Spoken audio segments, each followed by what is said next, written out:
السلام علیکم، welcome to ماز اکیڈمی۔ آج ہم لوگ ہسٹری کا چیپٹر نمبر 2 بر صغیر میں اصلاحی طریقے ریڈ کریں گے۔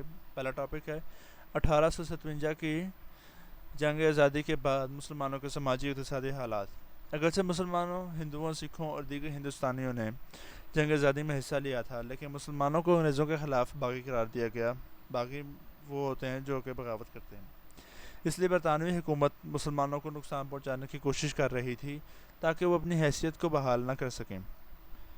جنگ آزادی میں مقامی لوگوں کو ان کے باہمی اختلافات اور انگریزوں کی برتر ٹیکنالوجی، مطلب کہ باقی جو وہاں پہ لوگ تھے ان سے زیادہ ٹیکنالوجی تھی ان کے پاس، انگریزوں کے پاس، اور جدید علم کی وجہ سے شکست ہوئی۔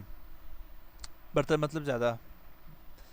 اس جنگ کے بعد انگریز مقامی لوگوں کے خلاف انتقامی کارروائیوں پر اتر آئے۔ انہوں نے آخری مغل بادشاہ یعنی کہ بہادر شاہ ظفر کو باغی قرار دے کر جلا وطن کر کے قید خانے میں ڈال دیا۔ رنگون قید خانے میں تھے وہاں پر۔ اس طرح ہندوستان میں مغل سلطنت کا خاتمہ ہو گیا۔ اس حقیقت کے بعد کہ انگریزوں نے مسلمانوں کو تباہ کر دیا تھا، پھر بھی وہ مسلمانوں کو اپنی حکومت کے لیے مستقل خطرہ سمجھتے تھے۔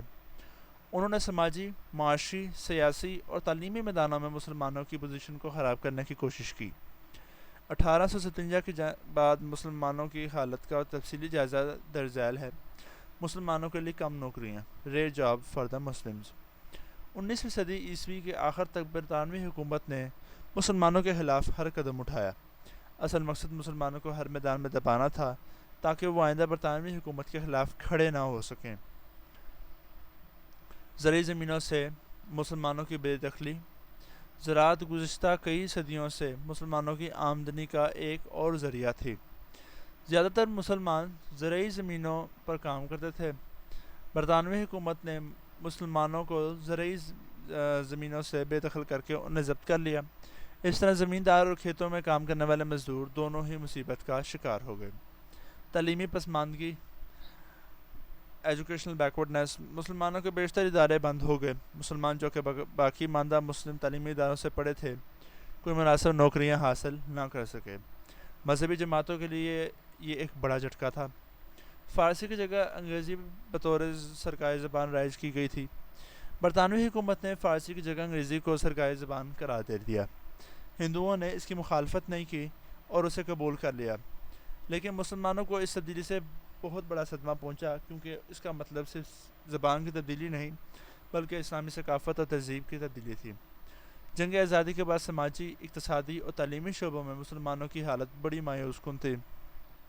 اس صورتحال میں سر سید احمد خان نے مسلمانوں کے لیے تعلیمی اصلاحات متعارف کرائیں تاکہ وہ باعزت زندگی گزار سکیں اور برطانوی حکومت سے تعاون کر سکیں۔ آج کا ٹاپک ہمارا یہیں تک تھا۔ یہ آغاز تھا مغل دور کی حکومت کے ختم ہونے کے بعد کا اور مسلمانوں کی بربادی کا، جو بر صغیر میں تھی ان کا شروع ہوا تھا۔ اور اگلا ٹاپک جو ہے وہ سر سید احمد خان کے تعارف اور اس کے بعد ان کی صلح کی کوششیں اور ان کی جو کاوشیں ہیں مسلمانوں کے لیے، اس کے بارے میں ہم ریڈ کریں گے کل۔ تب تک کے لیے اجازت دیجیے۔ لائک، شیئر، سبسکرائب لازمی کیجیے اور زیادہ سے زیادہ فالو کیجیے۔ اللہ حافظ۔